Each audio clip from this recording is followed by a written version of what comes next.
옛날 옛적 조선시대 어느 마을에 신봉사라는 눈먼 아버지와 그의 딸 심청이가 살고 있었습니다.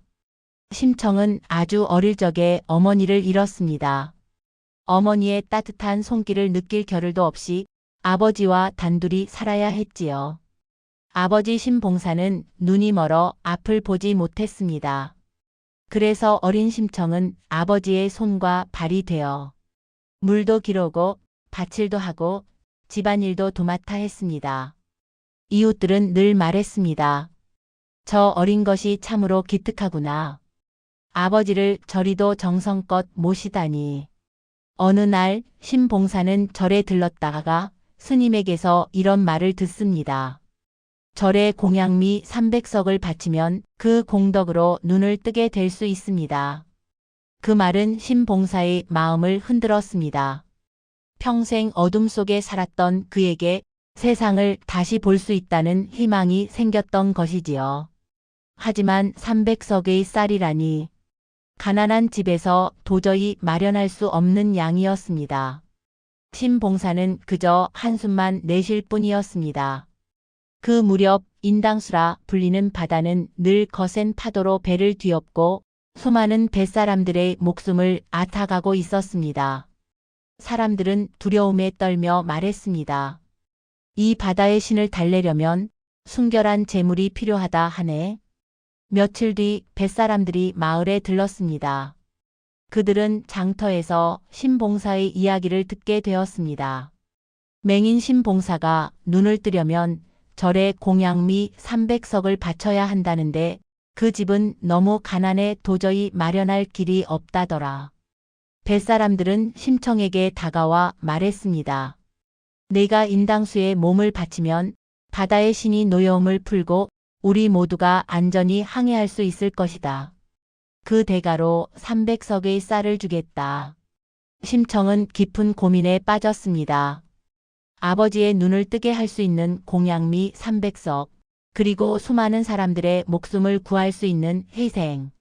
그 모든 것을 이루기 위해 자신의 목숨을 내어놓기로 결심하였습니다. 뱃사람들은 심청을 태우고 바다로 나갔습니다.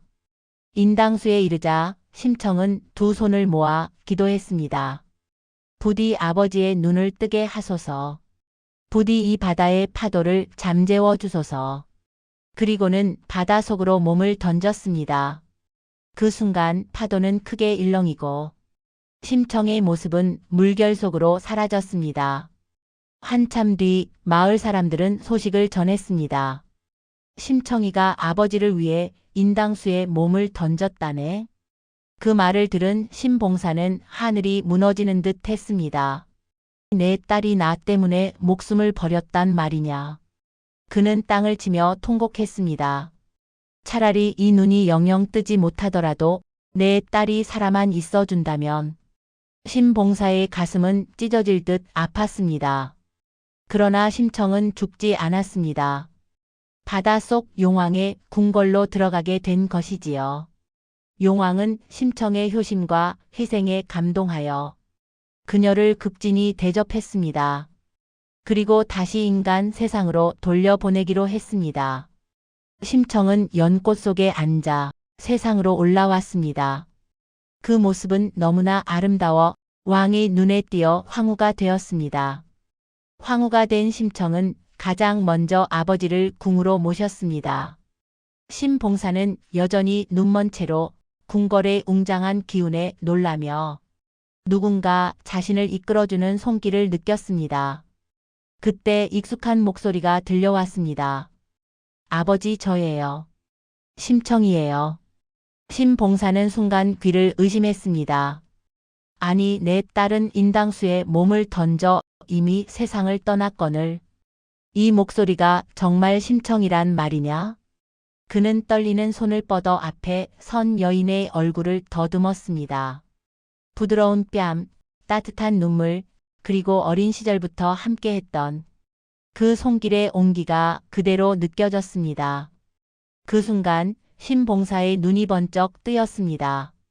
오랜 세월 어둠 속에 갇혀있던 두 눈이 빛을 받아들이며 세상을 다시 보게 된 것입니다. 눈앞에는 화려한 궁궐의 빛과 무엇보다도 살아 돌아온 딸 심청의 모습이 선명하게 펼쳐져 있었습니다. 정녕 내 딸 심청이구나. 신봉사는 눈물을 흘리며 딸을 끌어안았습니다. 부녀는 서로를 꼭 껴안고 죽음과 기적을 넘어 다시 만난 기쁨을 나누었습니다. 심청전은 부모를 향한 지극한 효심과 희생이 결국 큰 복으로 돌아온다는 이야기를 전해줍니다. 우리 삶에서도 누군가를 향한 진심 어린 마음은 언젠가 반드시 보답을 받게 되지 않을까요?